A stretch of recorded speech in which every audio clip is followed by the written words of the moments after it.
자, 이쪽은 전두환 정권입니다. 앞서 우리가 11.6으로 박정희 대통령이 죽임을 당했었다라고 배웠습니다. 박정희가 죽었어요. 누가 권력을 승계할까? 그 당시 총리였었던 최규하가 대통령이 됩니다. 근데 권력은 최규하가 아니라 전두환이 틀어집니다. 왜냐면 여볼게요. 5.16 군사정변으로 박정희가 11.6로 죽었죠. 근데 바로 뒤를 이어서 12월 12일 날 쿠데타가 일어납니다. 그 쿠데타의 주인공이 전두환입니다. 이 사건을 12.12 쿠데타 혹은 12.12 사태라고 불러요. 이걸 일으킨 사람이 전두환과 노태우, 둘이 경상도 출신들의 정치 군인들이에요. 전두환은 앞서 박정희의 신임을 받았었다고 그랬죠. 박정희가 5.16 군사정변 일으킬 때 전두환이가 육사 생도들 불러서 시가행진을 주도해서 박정희 이쁨을 받던 정치 군인이 전두환이고 초고속 승진을 합니다. 그래서 친구 노태우랑 함께 별 2개를 달고 박정희 죽고 나서의 권력을 틀어진 상태에서 쿠데타를 일으키는데 이 사건을 12.12 쿠데타라 부릅니다. 근데 전두환하고 노태우만 나와 있지만 수많은 정치 군인들이 있어요. 육군사관학교 출신들인데 그 사람들을 신군부라 부릅니다. 군부란 말은 군인이란 뜻이거든. 근데 새로운 군인이란 뜻이에요. 앞서 5.16 군사정변으로 등장한 박정희를 비롯한 군인들도 군인이죠. 요 군인들과 구별하기 위해서 이 사람들을 신군부라 부릅니다. 이 쿠데타를 12.12 사태. 요것을 묘사한 영화가 요새 아주 광풍이죠. 그래서 서울의 봄이라고 해서 전두환을 비롯한 노태우가 신군부가 쿠데타 이런 걸 묘사한 영화죠. 꼭 보세요. 잘 만들었어요. 그래서 박정희가 죽고 이제 민주주의가 찾아오나 보다 했는데 이런 분위기를 서울의 봄이라고 그러잖아. 이 서울의 봄을 무참히 짓밟은 게 이 신군부였던 거죠. 그래서 광주에서 민주화 시위가 벌어집니다. 서울의 봄을 실현시키기 위해서 이런 신군부 새끼들 꺼지라고 데모를 한 거죠. 원래 전국적으로 있었는데 이 전국적인 시위가 전두환이가 군인을 보내거든. 계엄군을 보내서 찍소리도 못해요. 근데 광주에서 유난히 민주화 시위가 계속 이어지고 계엄군들이 거기에 들어갑니다. 다른 지역의 계엄군을 빼서 광주에다 집중 투입을 시킵니다. 그래서 시위를 하던 대학생들과 또 일부 시민들과 계엄군들하고 대치 상황이 있어지는데 상황이 되게 격화되면서 계엄군이 애국가를 틀고 그 신호에 맞춰서 무방비의 시민들을 향해서 총격을 가하게 되죠. 그래서 계엄군이 총격을 가하고 그래서 광주 시민들 중에 일부가 시민군을 조직합니다. 광주에서 난리가 났잖아. 광주 인근의 도시들은 그 광주에서 난리 난 것을 해결하기 위해서 경찰서의 경찰들도 광주에 다 들어와 있거든. 그래서 광주 외곽에 있는 도시들, 나주, 화순, 목포 이런 데 경찰서들은 거의 비어 있어요. 그래서 화가 난 계엄군들의 총격에 화가 난 일부 광주 시민들이 그러한 경찰서를 습격을 해서 총기를 탈취합니다. 그리고를 무장합니다. 그래서 무장한 군인이기 때문에 시민군이라고 스스로 불렀어요. 그래서 계엄군과 시민군의 대치 상황이 벌어지는 거죠. 근데 어떤 사람들은 광주 시민들이 총을 들었기 때문에 폭동이다라고 그리고 뭐 간첩이다라고 그 당시도 그렇게 누명을 씌웠었고 이렇게 오인하고 있는 사람들이 있는데 요 시민군들은 폭동이 아닙니다. 어떻게 보면 정당방위일 수도 있는 거지. 무방비에 무장하지 않은 시민을 향해서 총격을 가한 사람들을 향해서 저항한 일부 세력인 거죠. 영상에도 보면 시민군들이 태극기 들고 다니고 애국가 들고 다니고 총을 든 강도였거나 간첩이었으면 광주 시민들한테 위해를 가했어야 되는데 전혀 단 한 건의 은행 습격 사건도 없었고 오히려 광주 시민들하고 평화롭게 지내는 모습이 영상으로 확인이 됩니다. 그래서 시민군들은 폭도가 아니었었습니다. 이게 인정됐기 때문에 우리 교과서에서도 그리고 우리 법적으로도 5.18 광주 민주화운동이라 부르는 거예요. 그래서 폭도가 아니라고 여러분들 잘 이해를 해야 됩니다. 폭동이 아닙니다. 그래서 계엄군이 나중에 이 시민군을 무력으로 진압하게 돼요. 그래서 많은 시민군들이 죽고 일부는 감옥에 끌려가게 되죠. 그래서 이 사건은 5.18 광주 민주화운동이라 부릅니다. 신군부가 서울의 봄이라고 하는 민주화 요구를 묵살하려고 하자 광주에서 시위가 벌어졌고 시위가 격화되자 계엄군이 총을 쐈고 광주 시민이 조직을 했고 시민걸 조직을 했고 이 충돌 과정에서 무력 진압으로 끝나게 된 이 사건 되게 간단했었지만 아주 중요한 사건이에요. 우리 현대사에 엄청난 영향을 준 사건인데 이것을 5.18 광주 민주화운동이라 부르고 전두환은 이걸 진압하고 나서 대통령에 취임합니다. 아까 박정희 죽고 최규하가 대통령이 되었다 그랬죠? 유신헌법이 아직 바뀐 건 아니잖아. 박정희만 죽은 거지. 그래서 유신헌법으로 최규하가 대통령이 되었고 이 상태에서 전두환이가 5.18을 진압하고 본인도 유신헌법으로 대통령 된 거예요. 그래서 이 최규하랑 전두환은 유신헌법으로 대통령이 된 겁니다. 근데 유신헌법으로 대통령이 된 전두환이 헌법을 바꿉니다. 개헌 7년 한 번 할 수 있게 간선제로. 그래서 서울에 가면 장충체육관이라고 있습니다. 여기에 사람들이 모여서 대통령을 뽑는데 당연히 전두환이 대통령 선출되죠. 그래서 전두환의 별명이 체육관 대통령이에요. 체육관에서 선출되었기 때문에. 체육관 대통령 전두환, 박정희. 체육관에서 자기를 찍어줄 사람을 자기가 임명하고 찍힘을 당한 상태로 대통령이 되었기 때문에. 짜고 치는 고스톱이죠. 그래서 전두환은 대통령 2번 했습니다. 착각하지 마세요. 5.18 때 대통령 전두환 아니에요. 이거 진압하고 유신헌법으로 한 번, 헌법 바꾸고 한 번, 2번 해먹습니다. 자, 전두환이 머리가 되게 비상한 사람이에요. 회전력이 되게 뛰어나. 그래서 머리털 다 날아갔잖아. 그래서 강하게 할 땐 강하게 하고 달랠 땐 달랬습니다. 강하게 할 땐 이렇게 민주화 운동을 탄압했어요. 민주주의 이야기하거나 독재에 저항하면은 끌고 가서 죽이거나 병신 만들어버리거나 감옥에 쳐넣거나 뭐 이런 걸 영화한 거 뽑자라면 변호인 같은 거. 그리고 삼천교육대를 운영합니다.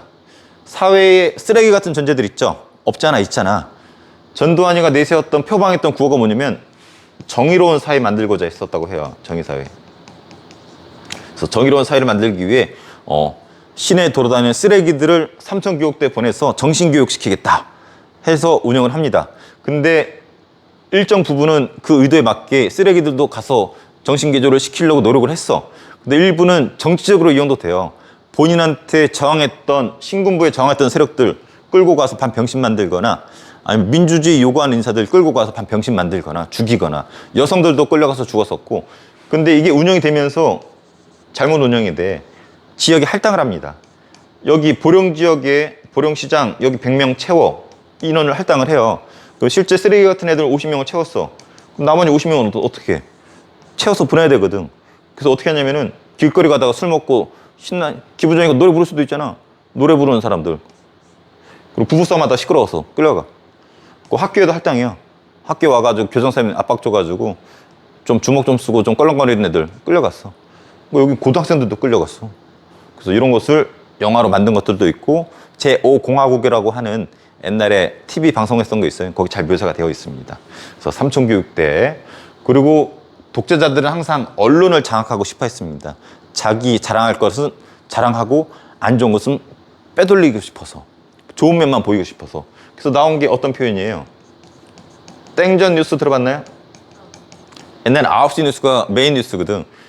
인터넷도 없던 시절이니까 다 뉴스 본단 말이야. 그 띠띠띠 땡 9시 땡 하는 순간 첫 멘트가 우리 전두환 각하께서는 뭐 하셨습니다. 전두환 각하께서는 뭐 하셨습니다. 요거 뭐 하는 거 선생님 역플리스에 올려놨죠. 그리고 각 언론사에 이런 식으로 기사를 써 해가지고 보도 지침이라는 것을 내려보냅니다. 말 그대로 언론 보도할 때 지침을 내려보낸 거야. 야 전두환 각하 이거 했으니까 이렇게 써. 이런 거 쓰지 마. 딱딱 지침을 내려보내죠. 그러니까 언론을 장악한 거야. 그래서 이 당시 때 박정희 시대나 전두환 시대 때 뭐 특정 신문사를 보거나 특정 방송만 본 사람들은 정부가 의도한 것만 봤기 때문에 세대당한 부분이 없지 않아 있는 거죠. 그래서 전두환에 저항하는 민주화 세력들은 뭐 빨갱이 간첩이다. 또 전두환 하는 일은 다 옳다. 이런 식으로 홍보하거나 상대방을 매도하거나 이런 부분에 몇십 년 노출된 사람들은 나라도 세뇌당할 것 같아요. 박정희 선생님 얼굴 완벽해 하면은 진짜 완벽해 보이잖아. 진짜 완벽하지만. 그래서 언론이 그래서 중요한 거야. 그래서 선생님 요새 언론 같은 경우는 기레기란 표현이 괜히 나온 게 아니에요. 언론인답지도 않고 심지어는 맞춤법도 제대로 못 쓰는 기자들 이런 새끼들도 있어. 그런 새끼들도 기자하고 있어. 제목도 조회수 클릭수 높이려고 자극적인 거. 사실도 왜곡시키고 가짜뉴스 퍼뜨리고. 그래서 뭐 특정 정당 지지하는 걸 떠나서 자기들이 지지하는 정당을 좀 부각시키기 위해서 상대 붕당은 집요하게 공격하고 자기네 붕당은 되게 긍정적으로 묘사하고. 근데 언론의 속성이 그렇습니다. 미국도 그렇대. 선진국이란 언론도. 그래서 언론이 공정하다라는 것은 말짱 구랍니다. 자기들 어떤 이득이나 자기들이 선호하는 쪽으로 치우칠 수밖에 없어. 그래서 우리가 언론을 비평적으로 봐야 돼. 겉만 보는 게 아니라 의도를 봐야 된다는 거지. 왜냐면 이런 식으로 권력자들이 장난치는 게 언론이기 때문에. 근데 마냥 찍어 누르면은 반발하잖아. 그래서 가끔씩은 달래줬어요. 통행금지를 해제시킵니다. 12시였나 특정 시간 되면은 돌아다니면 잡아다가 경찰서에 잡아놨어. 새벽에 풀어줬어. 이거 해제해. 밤새 놀라 이거야. 그리고 교복이나 두발, 학생들이 별로 안 좋아하잖아. 자율화로 맡깁니다. 그래서 여기 대천고등학교 있는데 잠깐이지만 교복이 없었던 시절이 있어요.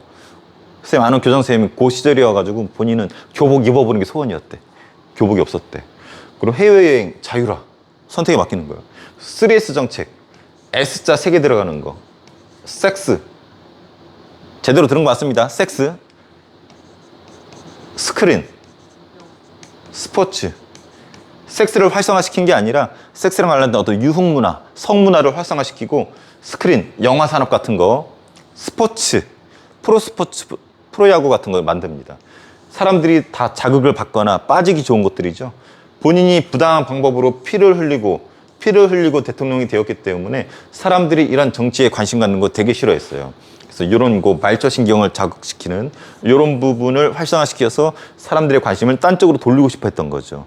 로마 시대 때 황제들이 사람들 검투사 놀이나 콜로세움 그런 거 만들어서 관심을 돌린 거랑 똑같은 거예요. 머리가 졸라 좋은 새끼라니까. 그래서 야, 전두환이 사람 많이 죽였어도 야, 머리는 좋구나. 달랠 줄 알았어. 이런 부분은 똑같은 군인이었지만 박정희하고 정반대예요. 박정희는 좀 고지식한 면이 있어. 통행금지 운영시켰어. 교복 두발 철저하게. 두발도 무조건 스포츠 쫙 바리깡으로 밀어버리고, 장발도 안 돼. 여자들 미니스커트도 안 돼. 해외여행도 안 돼. 뭐 3S 이런 거 풍속을 해치기 때문에 안 돼. 근데 전두환은 오히려 문화적으로는 전두환이가 혁신적으로 바꿔놓은 거지. 다 풀어줬거든.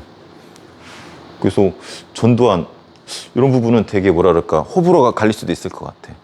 특히 81년도 5월 18일이 날렸었죠. 5.18이 일어난 지 딱 1주년이거든. 그래서 전두환이 되게 긴장했었대. 그래서 서울에서 이런 게 열렸었대요.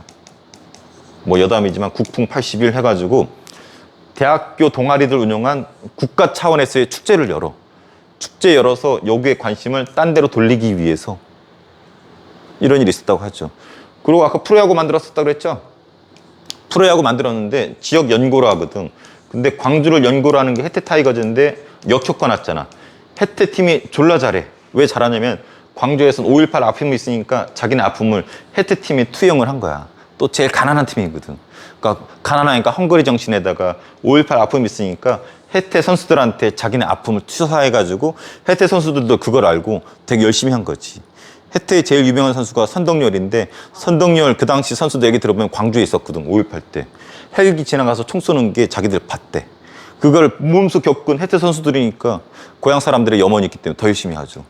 해태가 그래서 밥 먹듯이 우승하고 프로야구에서 가장 많이 우승한 팀이 해태 타이거즈예요. 그래서 다른 팀과 다르게 해태 타이거즈, 지금은 기아로 바뀌었지만은 해태 타이거즈만큼은 정치적인 색깔을 빼놓을 수가 없죠.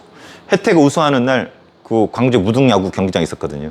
거기에 수많은 사람들이 누구를 외쳤냐면 김대중을 외쳤습니다. 왜? 5.18 하루 전날 전두환이가 끌고 가서 사형 때리거든. 자기들과 아픔을 같이 했었던 김대중. 해태랑 김대중이랑 관련이 있죠. 이해됩니까? 그래서 기아는 또 돈 되게 많은 팀이거든. 가난한 팀에서 졸라 부자팀으로 바뀌었어. 이 새끼들이 배때지가 불러가지고 제대로 안 해요. 그래서 맨날 꼴찌가 그래요. 우승하던 팀이. 그래서 선생님 마음이 좀 아픕니다. 선생님 기아 좋아합니다. 자, 그래서 전두환이가 머리를 굴려서 잘 굴려갔어. 근데 7년 하게 돼 있잖아.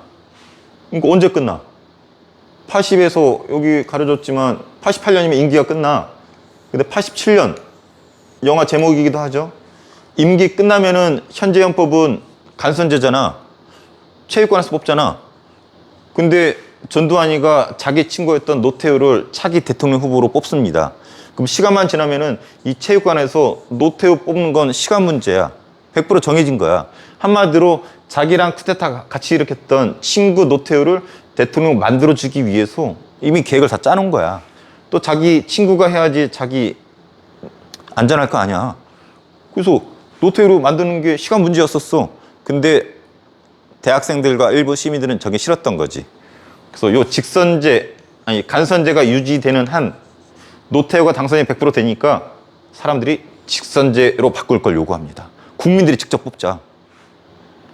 근데 이런 요구 중에 대학생들이 데모를 많이 했을 거 아니야. 이땐 데모가 하도 일상화되니까 체류탄 쏘는 게 거의 일상화됐었어요. 체류탄이 뭔지 알죠? 냄새 쫙 퍼뜨려서 막 퍼뜨린 데모 못하게 하는 거. 이게 일상화됐었어. 이때 대학교 다니는 선배들 얘기 들어보면은 등교할 때, 하교할 때 체류탄 냄새 맡는 게 거의 일상화됐대. 맡아가지고 오늘은 좀 고소한데? 오늘은 좀 약한데? 이러면서 이게 일상화될 정도로. 그래서 데모가 일상화된 시기가 80년대 대학생들이었어. 그래서 직선제를 요구합니다. 그러다가 박정철이란 서울대생이었는데 얘가 실종돼. 알고 봤더니 경찰이 끌고 간 거야. 끌고 가서 고문하다 죽습니다. 근데 사람이 죽었으니까 아무리 독재 정권이라 하더라도 왜 죽었는지 사유를 발표해야 될 거 아니야. 근데 그때 경찰장이 뭐라 발표하냐면 박정철이가 앉아있는데 조사하다가 책상을 탁 하고 치니까 억 하고 죽었어요. 탁 치니까 억, 탁, 억. 탁 치니까 심장마비로 죽었다 이거예요. 근데 이게 사람들이 믿겠어? 그래서 진상조사를 해보고 사람들이 의문을 품고 하다가 천주교 명동성당 아나요? 명동성당에서 천주교 신부님들이 긴급적으로 발표를 해. 천주교 알아보니까 진상을 보니까 양심증언도 있었고 박종철 고문받다 죽은 것이다. 탁 치니까 억 죽은 게 아니라 물고문 받고 하다가 죽었다. 그래서 배에서 물이 꽉 차 있었다. 뭐 이런 거 인정을. 그래서 인정을 하고 관련자들을 처벌을 하죠. 꼬리 자른 거지. 일부 말단 경찰들. 그래서 박종철 고문치사 사건을 계기로 분위기가 안 좋아. 그러니까 더더욱 직선제 요구를 하게 되죠. 시위가 격해져. 이런 살인 정권, 뭐 여기 나와 있지 않지만 어떤 여대생은 성고문도 당했어. 권인숙 씨라고 부천 경찰서 끌려가서 성고문 당했는데 그 권인숙 씨가 지금 현재 국회의원이죠. 그래서 성고문 정권, 고문치사 정권, 살인 정권 해가지고 전두환 분위기 안 좋아. 이런 정권 유지할 수 없다. 직선제로 바꿔라. 막 시위를 하는데 전두환이가 답변이 있었죠. 직선제 하자 하고 했더니 전두환이가 꺼지세요. 4월 13일 날 호혼을 발표합니다. 헌법을 지키겠다. 나는 요 현재 헌법 요거를 호혼 지키겠다. 한마디로 이 중에서 뭘 지키겠다라는 거예요. 간선제 지켜서 친구 노태우 꼭 당선시켜야 된다. 이 호혼을 발표합니다. 이게 또 명장면이죠. 역시 선생님 역플리스에 나와 있죠. 한마디로 이런 시민들의 요구에 거절한다 이거예요. 꺼져라. 내 친구 대통령 만들어야 된다. 그래서 시기가 또 격화되다가 이번에는 이한열이 죽네. 이한열은 연세대생. 얘는 서울대생인데 연세대 앞에서 시위를 하다가 이한열이가 날아오는 체류탄에 맞고 의식을 잃고 친구가 딱 부축하는 것을 사진에 딱 찍었죠. 결론적으로 이한열은 체류탄 맞고 의식을 잃고 며칠 뒤에 죽죠. 근데 이 사진이 보도지침을 어기고 신문사들이 뿌려버려.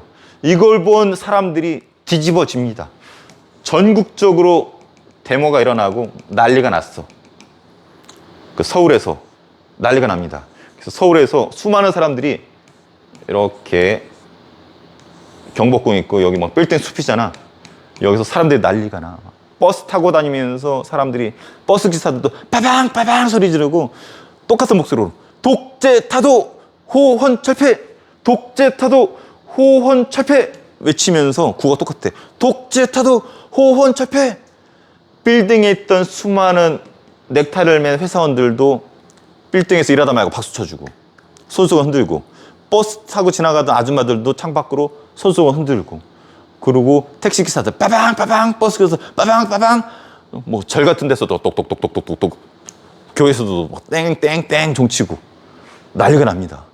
이런 대규모 시위가 서울 뭐 10만 명이 뭐야 몇십만 명이 모여가지고 독재 타도 호혼 철폐 외치니까 이쯤 되니까 전두환도 분위기가 안 좋거든. 6월 29일 날 민주화 선언을 발표합니다. 직선제를 받아들이겠다. 호언하지 않고 이 간선제를 직선제로 바꾸는 헌법으로 바꾸겠다라고 굴복을 하죠. 민주주의가 승리한 거죠. 이때 뭐 선생님 설명 안 했지만 명동성당에서 김수환 추기경이라고 있었어. 데모하던 학생들이 일로 막 도망가거든. 경찰들은 막 찾으러 쫓아오고. 근데 다 여기서 이게 신부님, 수녀님들 해가지고 못 들어오게 막어. 가려면 날 밟고 넘어가라. 그래서 신부님하고 수녀님들이 천주교에서 요 데모하던 대학생들 보호해준 아주 명장면들도 있죠. 그래서 이때 천주교 정의구현 사제단이라고 있어. 이 천주교 신부님 중에서 그 사람들이 이때 많이 활약을 합니다. 그래서 요거를 영화로 만든 게 뭐냐면 1987이죠. 그래서 이 사건을 6월 민주항쟁이라 불러요. 우리가 3대 민주화운동을 얘기할 때 뭘 얘기하냐면 4.19 얘기하고 여기 있네요. 4.19 첫 번째, 두 번째 5.18, 세 번째 6월 민주항쟁.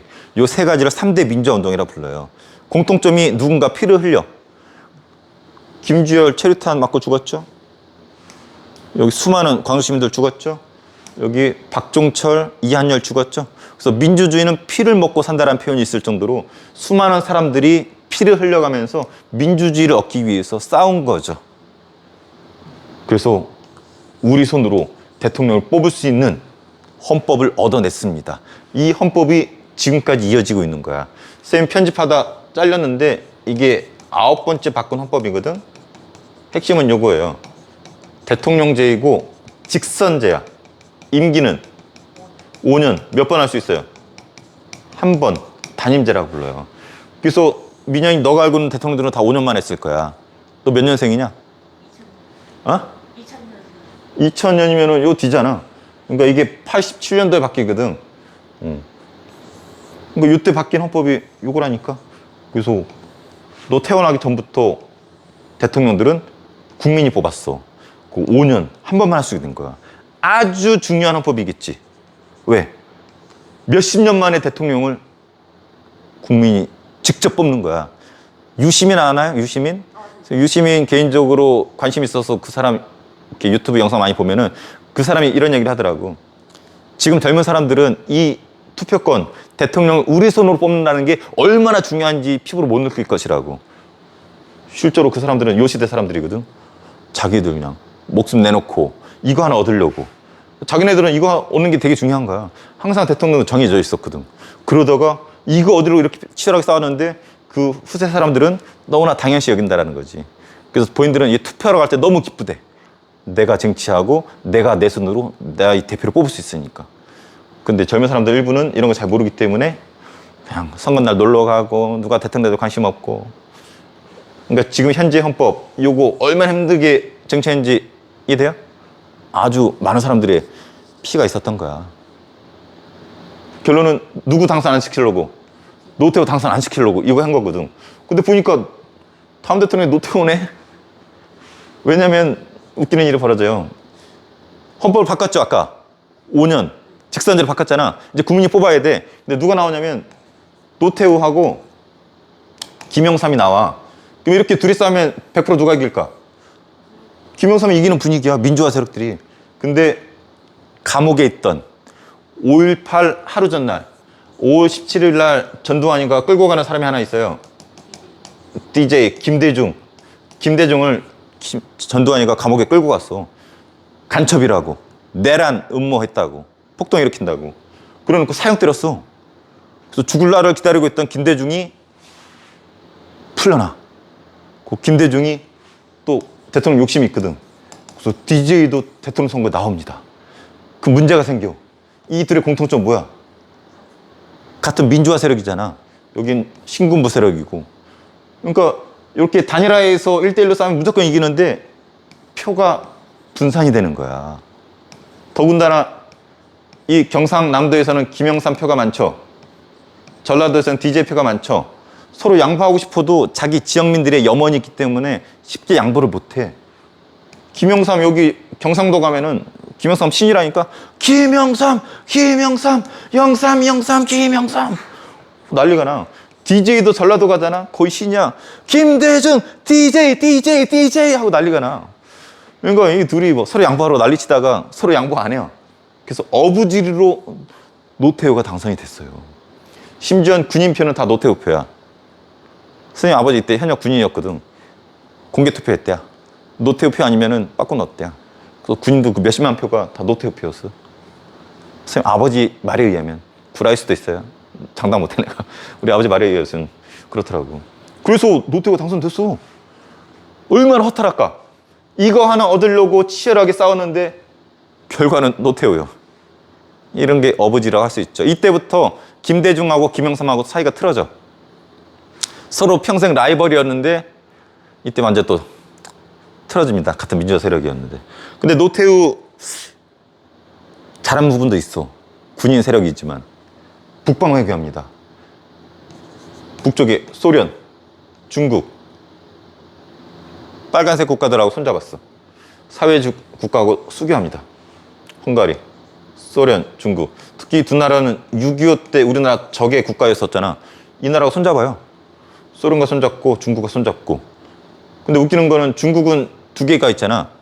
빨간 중국이 있고 여기 파란 중국 하나 있죠. 파란 중국이 뭐야? 대만이잖아.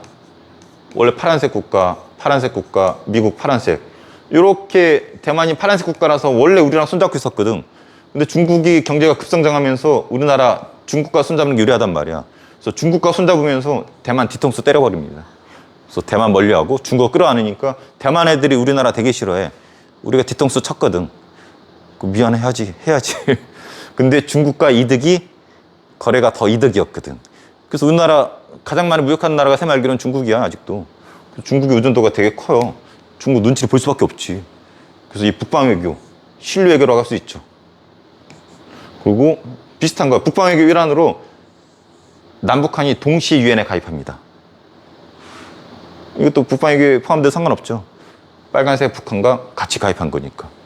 그리고 서울올림픽 열렸는데 이게 왜 역대급이냐면 그 전에 대회는 파란색 국가애들만 참여했어. 냉전 들어봤어요? 냉전? 전 세계적으로 냉전이라는 게 있어요. 영어로 콜드워, 차가운 전쟁이라 뜻이야. 직접 싸우진 않는데 서로 으르렁대는 거야. 기싸움하는 거. 그래서 누구누구 싸우냐면은 빨간색 국가랑 파란색 국가들끼리 으르렁대는 거야. 그래서 예를 들어서 뭐 빨간색 국가가 올림픽을 개최했다. 그럼 빨갱이 국가들만 참전해가지고 올림픽 열리는 거야. 그 다음에 뭐 파란색 국가에서 열린다. 그럼 파란색 국가 애들만 올림픽에 참전하는 거야. 근데 우리나라 서울 올림픽 같은 경우는 빨간색도 파란색도 대거 참석한 엄청난 대회였던 거지. 반쪽짜리 대회에서 온전하게 전 세계인들이 참여한 올림픽이 서울 올림픽이에요. 또 앞서 얘기했지만 전두환이 유치했었다고 그랬죠. 자기 업적을 과시하기 위해서. 개고기도 금지시켰다 이랬잖아. 서양인들 끌기 위해서. 근데 친구였던 노태우 때 개최를 했고 당당히 4위까지 오릅니다. 그래서 아주 의미가 컸던 서울 올림픽. 보라색 올림픽이었다는 거. 왜 보라색인지 알겠죠? 그리고 지방자치제가 부분적으로 실시돼요. 기초의원, 보령시 의회 있죠? 거기에 의원들 있죠? 보령시 의회 의원들. 이때부터 뽑기 시작한 겁니다. 중요하진 않아요. 그러다가 이런 일이 벌어져요. 이거 어떻게 설명해야 돼요? 자, 박정희, 전두환, 노태우까지 넘어갔죠? 공통점이 뭐예요? 군인 세력이죠. 여기에 이제 평생 싸운 게 누구예요? 김영삼, 김대중 이런 사람들이죠. 여기는 흔히 말해서 민주화 세력들이죠.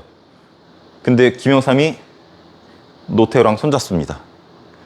손잡고 김영삼이 이어서 대통령을 해요. 웃기지 않아? 김영삼은 평생을 이 군인 세력들을 비판하고 싸웠던 사람인데 본인이 노태우하고 손을 잡어. 군부 세력과 민주화 세력이 손을 잡은 거예요. 그래서 거대한 정당이 탄생하죠. 근데 DJ는 홀로 민주 세력을 지킨 거죠. 쪼그라들었죠. 그래서 이게 현재 국민의힘이고 여기 현재 더불어민주당이에요. 어떤 구도냐면 DJ는 여기서 영향력이 있잖아. 그래서 민주주의 세력이었던 김영삼이 이 노태우랑 손잡으면서 이 전라도만 남기고 이렇게 지지하는 거대한 정당이 탄생한 거죠. 요게 쭉쭉쭉 이어진 게 지금의 국민의힘. 요 DJ가 군부 세력과 손 안 잡았잖아. 지조를 지키면서 끝까지 이어진 것이 지금의 더불어민주당이죠. 지금은 이게 더 커졌지만 처음엔 킹콩에다가 완전히 다람쥐 정도. 근데 시대가 변해서 지금은 여기가 더 크죠. 곧 있으면 4월 달에 국회의원 선거가 있는데 어디가 커질지는 선생님도 궁금하네요. 그래서 여기서 누가 좀 배신 때린 거야? 김영삼 배신 때렸죠. 민주주의 세력을 군부 세력과 합친 거니까. DJ는 왕따 당했고. 근데 DJ 영삼 아래에서 성장했었던 정치인이 하나 있어. 노무현 들어봤나요? 노무현은 원래 김영삼 아래에서 정치 시작했거든. 근데 김영삼이 지조를 지키지 않고 노태우 아래로 들어가니까 명분이 없잖아. 자기가 평생 비판하던 군인 아래로 들어갔잖아. 손잡았잖아. 그러니까 노무현이 이건 아닌 것 같다 해가지고 안 따라갔어. 남들 다 따라갈 때. 오히려 김대중 아래로 갑니다. 지조를 지켰던. 그래서 DJ들을 위해서 노무현이 나중에 대통령 하죠. 왜냐면 이런 지조를 지키는 모습. 당장은 김영삼 따라가야지 유리할 수가 있거든. 워낙 큰 정당이니까. 근데 노무현은 지조를 지켰던 왕따당했던 DJ 따라가가지고 그런 지조를 지키는 모습이 사람들한테 어필을 했나 봐. 그런 부분이 없지 않아 노무현을 지지하는 사람들이 강성 지지자가 생기면서 노사모라고 들어봤어요? 그런 모임도 생기고 노무현이 인기를 얻기 시작하죠. 이런 부분이에요. 그래서 우리나라 정당 국민의힘과 더불어민주당 쭉 거슬러 가면 이렇게 된 거야. 웃기죠? 잘 보면 이게 국민의힘 쭉 거슬러 가면은 전두환하고도 연결돼 있어. 그러니까 여기 12.12 쿠데타를 소재로 만든 서울의 봄 이게 막 흥행하니까 국민의힘 내에서 막 시끄럽잖아. 자기네 전두환을 계산한 정당이니까.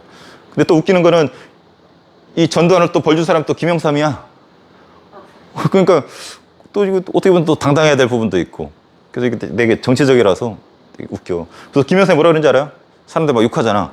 왜 변절하고 군인 아래로 들어가냐 했더니 호랑이 잡으려면 호랑이 굴러 들어가야 된다. 그런 거야. 호랑이 잡았을까? 보세요. 잡았나 안 잡았나. 어찌되었든 노태우랑 손잡고 김영삼이 대통령이 되었어. 노태우 끝나고 YS랑 DJ랑 붙었거든. 근데 여기는 이미 거대한 킹콩 정당이 됐다고 그랬잖아. 여기 이제 조그마해졌고 여기가 이깁니다. 그래서 김영삼 정권에 들어서죠. 잘했어. 인기가 졸라 좋았어. 쌤 어렸을 때였는데 고위공직자들 재산을 공개시켰어. 검은 돈 받지 말라는 거지. 그리고 금융실명제 했어. 금융거래할 때 자기 이름으로. 그 전엔 개똥이, 소똥이, 말똥이 검은 돈이 오갈 수 있는 여지가 있었단 말이야. 깨끗하게 만드는 거죠. 지방자치제를 전면 실시합니다. 기초단체장, 보령시장, 서천군수, 홍성군수 이런 장들 있죠? 이때부터 뽑기 시작한 거예요. 그 다음에 역사 바로 세우기 합니다. 역사를 바로 세우겠대. 그래서 전두환, 노태우, 아까 노태우랑 손잡았다 그랬잖아. 감옥에 쳐넣습니다. 아까 했던 말 지켰어, 못 지켰어? 지킨 거지. 호랑이를 잡으려면 호랑이 굴로 들어가야 된다. 호랑이 굴로 들어가서 호랑이 잡았어. 그래서 김영삼 말 지켰어. 근데 아쉬운 점은 군부 세력과 섞여가지고 서울에 보면 나오는 쿠데타 세력들하고 민주화 세력과 섞여가지고 쭉 이어진 거야. 그래서 그런 부분은 되게 아쉽지만 이런 건 잘했습니다. 전두환, 노태우. 전두환도 황당하지. 지 안전하려고 노태우 대통령 만들어놨더니 노태우 때 그냥 쪼그라들어가지고 김영삼한테 뒤통수 맞았거든. 그래서 성공한 쿠데타는 처벌할 수 없다 막 이런 말도 나오잖아. 성공한 쿠데타여가지고 대통령까지 해먹었는데 감옥에 넣으니까 억울하겠지. 그래서 감옥에 넣은 이유는 12.12 쿠데타다. 5.18 때 사람들 죽였다. 이런 명목으로 감옥에 보냈습니다. 근데 누가 꺼내주는지 알아? 김영삼이 꺼내줘요. 지가 넣고 그날 꺼내줘. 왜냐면 뒤에 김대중이 당선되고 김영삼한테 얘기를 해. 꺼내줍시다. 그래서 당선자 신분의 김대중의 요청에 의해서 김영삼이 풀어줍니다. 그래서 전두환이 나와가지고 누구 칭찬할까? 김대중 칭찬해. 새로운 IMF도 터지고 새로 김대중이 대통령 되었는데 잘할 것 같아요 라고 자기 풀어주라고 요청했었던 김대중 칭찬해. 그 영상 내가 올려줄게요. 역플레스에. 그래서 나도 최근에 봤는데 그런 인연이 있는 거야. 자기 풀어줬잖아. 그 일제식민지 앞잡이였던 청도포검을 폭파시킵니다. 그리고 군대 내 사조직 하나에 기억나나요? 아까 요 신군부 쿠데타, 12.12 쿠데타의 주역들이 신군부의 핵심 세력들이 하나의 애들이잖아. 확 날려버립니다. 기습적으로. 동시에 별이 두루루 떨어져 버려. 장군들 별똥별인 줄 알았어. 두루루 떨어져가지고. 그래서 이런 거는 역사 바로 세기 차원으로 졸라 잘하고 인기가 하느님의 똥구멍을 찌를 정도로 졸라 잘 나갔습니다. 그러다가 사건 사고가 동시에 터져. 막 성수대교 강북과 강남에 있는 다리가 갑자기 끊어져서 주저앉아 버려. 그래서 아침이었거든. 버스 타고 가던 여고생들이 그냥 이어폰 끼고 음악 듣고 하다가 갑자기 주저앉아 버려. 눈 떠봤더니 한강에서 붕어들이 키스하고 있어. 그래서 학생들이 많이 죽었죠. 그 삼풍백화점, 초호화 백화점이었던 삼풍백화점이 무너지면서 500명 내외가 그냥 깔려 죽어버렸어. 여러 일화들 남겼죠. 그리고 선진국 모임에 가입했지만 IMF가 빵 터졌었다라고 경제사 때 배웠죠. 넘어갈게요. 자, 그리고 김영삼 대통령 말기에 이제 5년밖에 못하죠. 이회창이라는 사람이 김영삼 뒤를 이어서 등장하고 야당에 DJ가 붙어서 DJ가 어렵게 당선이 됩니다. 아까 얘기했었던 김종필의 도움이 있었어요. 그래서 김대중이 당선되었어. 처음이야, 처음. 최초로 여야 정권 교체가 있었는데 평화적으로. 앞서 보면 정권이 바뀌더라도 평화적인 부분이 없었어. 왜? 왜 평화적이었을까? 이승만 하다가 4.19로 쫓겨났죠. 청년 하다가 5.16 쿠데타로 쫓겨났죠. 그러다가 박정희 총에 맞아 죽고 12.12 쿠데타로 바뀌었죠. 그러다가 전두환, 노태우, 김영삼은 같은 당이잖아. 그러다가 김대중 처음으로 평화적으로 바뀐 거야. 그래서 엄청 의미가 강합니다. 우리 현대사에서 처음으로 평화적으로 정권이 바뀌었어. 김대중 때. 근데 선생님이 김대중 취임식 날 울었다 그랬죠? 이 IMF를 해결해야 될 책임감이 강했단 말이야. 그래서 국민들의 아픔을 이제 동참을 얻어내기 위해서 호소하면서 눈물을 흘립니다. 그래서 이런 거 하면서 IMF 극복했었다라고 앞단원에서 배웠습니다. 그래서 세계 최초로 최단기간에 IMF가 극복했고, 햇볕 정책이 김대중을 많이 말해주죠. 햇볕 정책이라는 이름 붙인 이유가 뭐였어요? 이솝 이야기에 나오잖아. 나그네가 있는데 나그네 옷을 벗기기 위해서 배틀을 뜹니다. 태양과 구름이 배틀을 떠요. 그래서 구름이 먼저 시합에 나서죠. 내가 저 나그네 옷을 벗길게. 바람이 후 하고 부는데 오히려 추우니까 바람 날릴까 봐 나그네는 옷깃을 더 여미죠. 안 벗겨져. 그랬더니 태양이 씨발 나와봐 내가 해볼게 해가지고 따뜻한 바람을 이렇게 불러주니까 더워서 스스로 옷을 벗죠. 이게 이솝 이야기에 나오는데 비유예요. 이게 북한이야. 북한이라고 하는 폐쇄 집단이 전 세계에 유일하게 남아있는데 우리 동포다. 이 새끼들 오픈시켜서 서독이 동독을 오픈시켜서 통일한 것처럼 이 새끼들도 자유민주주의 세력 물을 자꾸 먹여서 오픈시켜야 된다. 그래서 얘네들 오픈시키려면은 구름처럼 강하게 하는 게 아니라 따뜻한 바람을 쏘여줘서 스스로 자유민주주의 세계에 나올 수 있게 유도를 해야 된다. 이런 취지의 대북 정책을 펼쳤는데 이것을 햇볕 정책이라고 부릅니다. 한마디로 팍치로 나아가자, 이렇게 나아가자, 하트로 나아가자, 온건하게 끌어들이자. 그래서 여기에 이제 기여를 한 게 누구냐면 김대중이 이런 거 발표하니까 현대 알아? 현대? 현대 명예회장이 누구예요? 정주영이에요. 정주영 회장이 북한 출신이거든. 북한에서 아버지가 소 판 돈 훔쳐가지고 남쪽으로 도망쳐와. 자기는 농사 짓기 싫다고. 아버지가 소 판 돈 훔쳐가지고 나와서 사업을 해가지고 현대라는 기업을 이끈 사람이 정주영이야. 근데 얘는 북한에 대한 그리움도 있고 북한에 대해서 투자할 수 있게 법을 바꿔줬거든. 그러니까 현대 이 사람이 센스 있는 사람이거든. 북한에 투자하겠다. 내 고향 북한이다.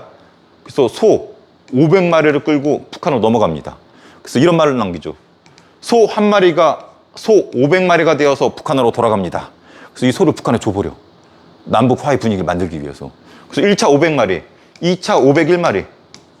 왜 500마리도 아니고 2차는 501마리입니까? 그랬더니 영어로 끝나면 끝나는 것 같아서 분위기가 안 좋다.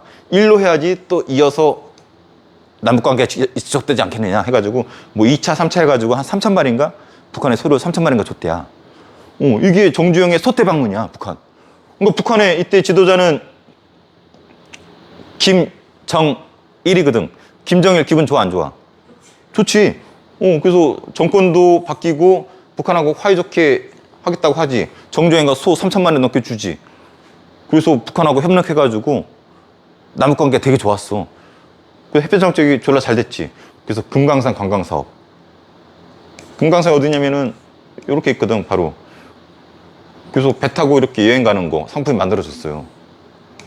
근데 지금 왜 중단됐어? 그 여행객 중에, 우리나라 여행객 중에 박왕자라는 여자가 있었어요. 이분이 돌아다니지 말라 그랬는데 그 돌아다니지 말라는 곳에 가버린 거야.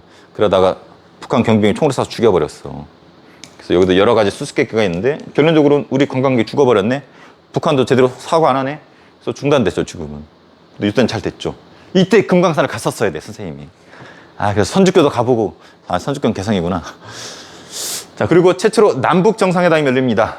남북 정상회담이 뭐냐면 남과 북의 짱들이 만났다라는 거야. 그래서 누가 가냐면 김대중이 북한으로 넘어갑니다. 그래서 비행기에서 평양에 내리죠.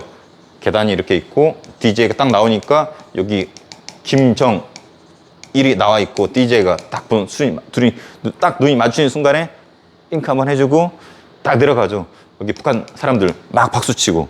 그래서 둘이 딱 마주친 상태에서 악수 한번 하고 딱 껴안고 이렇게 남과 북의 짱들끼리 만났어. 우리 역사상 최초로 남북 정상회담이 실현이 되었죠. 그래서 이러한 남북 화해 무드가 자리 잡으면서 전 세계인들도 인정하면서 노벨 평화상을 처음이자 마지막으로 탄 한국인이 김대중. 이런 부분은 남북 평화에 기여를 했었죠. 근데 김대중 싫어하는 사람들은 뭐 이런 북한에 투자한 돈이 북한 핵 개발에 이용되었었다. 이런 논리도 펼치죠. 그런 건 이제 본인이 알아서 판단할 부분이고. 어쨌든 액면 자체는 햇볕 정책이 성공에 잘 되면서 세계적으로 인정받았다. 이해됩니까? 그리고 노무현이 이어서 대통령이 돼요. 노무현은 김대중하고 공통점이 대학을 안 나왔어. 여태 대통령들은 육군사관학교든 뭐 서울대학교든 대학을 나왔거든. 대학교 안 나온 사람들이야. 목포상고, 부산상고, 실업계 출신이야, 그것도. 또 서민 출신들이야. 김대중은 돈이 좀 있었다. 근데 노무현은 철저하게 서민 출신이야. 군대도 육군 사병으로 갔다 왔어. 서민 이미지가 강하죠. 그리고 아까 김영삼만 따라가고 김대중 따라갔었던 어떤 지조 있는 모습, 지역 감정을 타파하기 위한 노력들, 이런 부분이 노무현한테 사람들이 어필을 받은 거지. 그래서 별명이 바보입니다. 바보야. 김영삼 따라갔어야지. 그래야지 너 승승장구하는데. 근데 바보 소리 듣고도 김대중.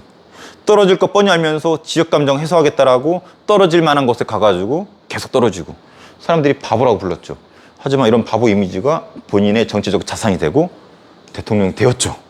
그리고 기대한 만큼 권위주의를 청산하려고 노력했었죠. 그래서 옛날 대통령 하면 각하 하면서 막 모셨잖아. 근데 막 사람들하고 눈높이도 맞추고 되게 서민적인 모습을 보여주려고 노력했었던.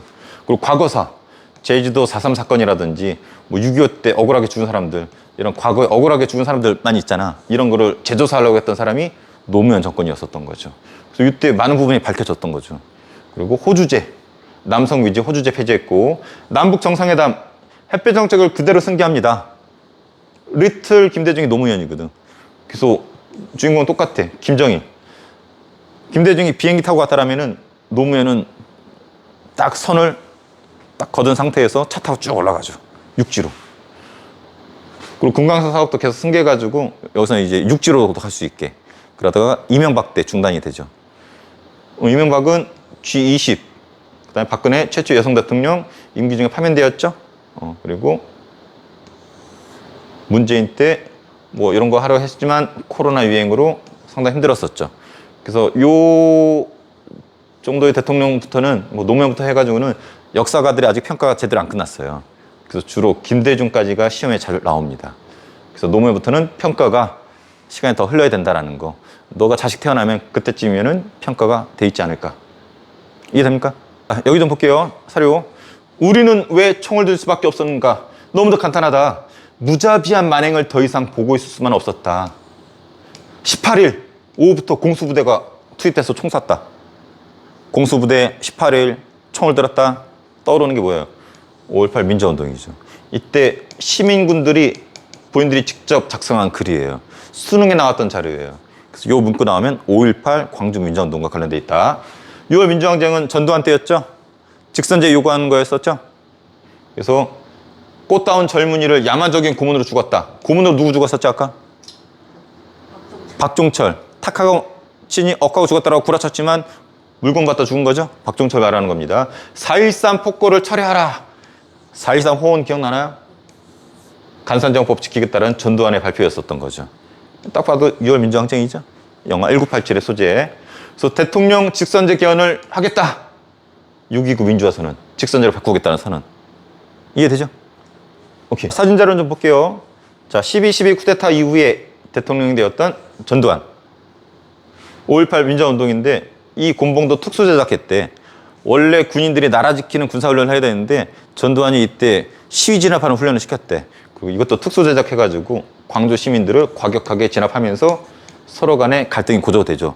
그러다가 총 쏘고 시민군 조직되고 서로 충돌이 있게 되면서 무력으로 진압하게 되면서 끝났던 5.18 광주 민주화운동. 복동이 아닙니다. 그 당시 때 사진이에요. 보면 버스랑 택시 기사들도 동참했어. 왜냐면 부상자들을 병원을 실어 남겼는데 공수부대들이 부상자 실어 날렸다고 택시 기사가 버스 기사들 폭행하고 난리가 났습니다. 화가 난 시민들도 동참합니다. 근데 여기에 애국가를 틀더니 요 쪽을 향해 가서 다다다다다다다다 몇 분 동안 총을 난사하죠. 그래서 여기는 상당수가 그 자리에 있어 즉사합니다. 화가 난 시민들이 무장을 하죠. 이게 시민군. 그리고 어떤 영상 보면 요 버스 위에서 태극기 휘날리는 아저씨 보여. 영상이 있어요. 5.18 끝나고 그 아저씨 어떻게 되나 궁금해서 다들 죽은 줄 알았거든. 근데 살아있었어. 인터뷰 장면도 있습니다. 이 거리는 지금도 그대로 금남로 거리라 그러거든. 지금도 그대로 있습니다. 총탄 자국도 그대로 있어요. 자, 6월 민주항쟁. 종철아 잘가 그레이. 아버지는 아무 할 말이 없데이. 박종철 죽음과 관련돼 있으니까 6월 민주항쟁. 6월 민주항쟁의 대표적인 사진. 피를 흘리고 있는, 체류탄 맞고 의식을 잃고 있는 누구예요? 이한열 열사죠. 연세대생. 그래서 이게 연세대 티 입고 있잖아. 이 사진이 역사를 바꿨죠. 보도 지침을 어기고 신문사들 이거 싫으면서 사람들 눈이 뒤집혀지고 시가 격화되죠. 독재 타도 호혼 철폐. 이걸 영어로 만든 거 1987. 이 이한열 역할을 했던 사람, 선생님과 얼굴이 비슷한 강동원, 여자 배우 김태리. 그 둘이 신었던 운동화 이름 타이거.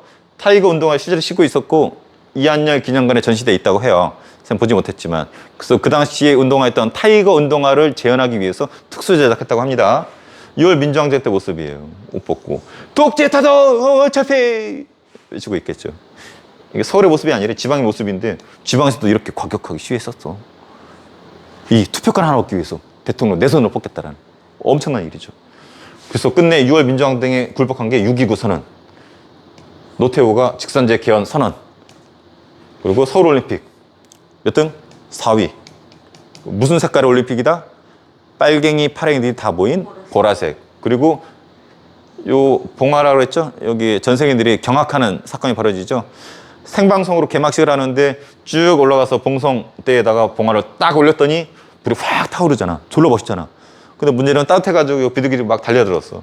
그래서 전생인들이 라이브로 통닭이 튀겨지는, 그것도 비둘기 통닭이 튀겨지는 이런 거를 전 세계인들이 다 목격을 했어. 그래서 알기로는 요거 이후로 이거 안 한대. 전대원 노태우 구속당했죠. 호랑이를 잡으려면 호랑이를 굴러 들어갔던 누가 잡아들었어요? YS. 자, 청도포 건물도 포박시킵니다. 일제 잔재. 일본 새끼들이 이때 막 독도 진압하고 깝치거든. 그랬더니 김영삼이 뭐라고 하는지 알아? 일본 새끼들의 버르장머리를 고쳐놓겠어! 해가지고 씨발 폭파시켜! 해가지고 폭파시켜버렸어. 그래서 광화문, 청와대 사이에 딱 버티고 우리 민족의 전기를 가로막았잖아. 그래서 이 뚜껑만 떼가지고 나머지 다 폭파시킵니다. 이 뚜껑도 떼자는 사람이 있으면 대학교 교수님이 이건 남기자. 그래도 반성해야 되지 않겠느냐. 그래서 이건 천안 독립기념관에 있어요. 그리고 금강산 관가사업. 처음엔 배로 했다고 그랬죠? 김대중 때? 이게 출항하는 날 선생님 수능 보는 날이었어. 수능 시험 보고 뉴스에 보는데 당연히 이게 메인 뉴스인 줄 알았더니 이게 메인이었어. 나의 수능 뉴스를 짬시켰던 금강산 관가사업. 코로나19는 우리가 직접 겪었죠. 이거 줄 서는 모습이야. 이것도 벌써 역사가 되었네.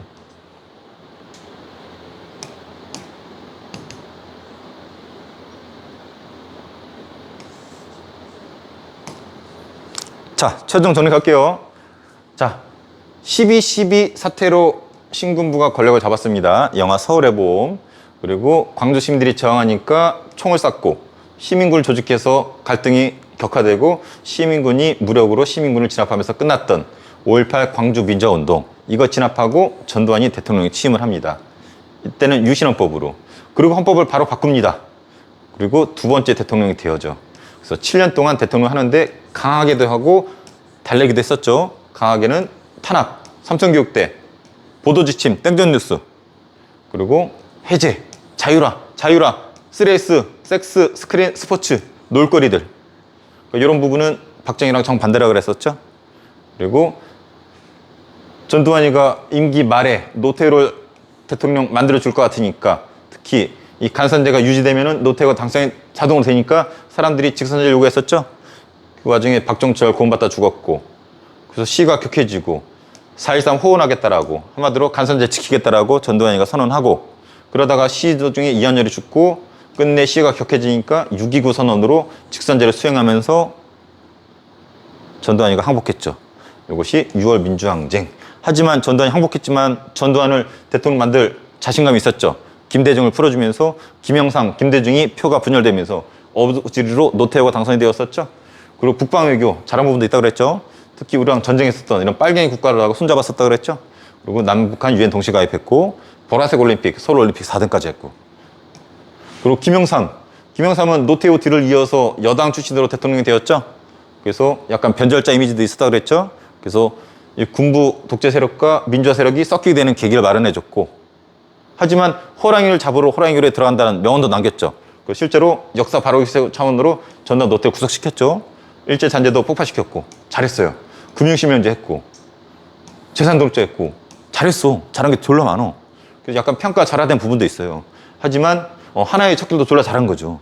근데 사건 사고가 일어나면서 IMF 빵 터지죠. 근데 이것도 좀 억울한 면이 있다고 그랬죠. 이 순간 대처 못한 부분도 있지만 그 전에 정경 유착이라든지 우리나라 경제가 너무 고속 성장하면서 기형적으로 된 부분이 이때 빵 터진 부분도 없지 않아 있다고 했었죠. 그래서 요 뒤처리를 한 게 누구냐면 김대중. 김영삼에서 이제 김대중 넘어갈 때 최초로 여야 정권 교체라고 그랬었죠. 앞서는 보세요. 바뀔 때 혁명, 쿠데타, 죽음. 이거 계속 여당이고 처음으로 평화적으로 바뀐 거야. 엄청난 역사예요. IMF 극복했고 햇볕 정책 중요하다고 그랬었죠. 그래서 북한을 온건하게 끌어들이자, 따뜻한 자유우방 세계로. 그래서 금강산 사업 시작했고 최초 남북 정상회담 세계가 인정했고, 리틀 DJ라 불리는 노무현 뭐 이런 거 2차 정상회담 했었고, 그 뒤에 아직 평가가 안 끈 대통령들. 그래서 한번 정리해 보세요.